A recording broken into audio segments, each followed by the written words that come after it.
This specifically is the 20 quart model. It's the 1932 model number in blue aquarium color. I was hoping maybe I could get all of my PLA filament in one box, but it looks like I am going to have to use my 54-quarter here still, at least with this large packet of desiccant down there at the bottom.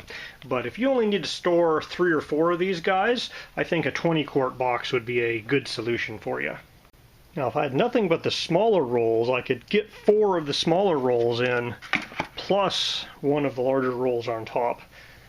Or I think I could get 6 of the smaller rolls in. I wouldn't be able to fit my larger desiccant box here, but I could certainly throw in some little desiccant packs like that around the edges.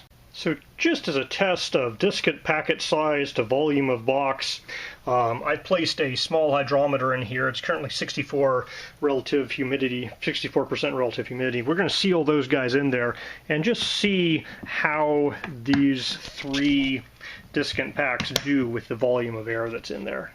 So it's been a day. I went ahead and opened this up and put in a roll of almost used up PLA filament.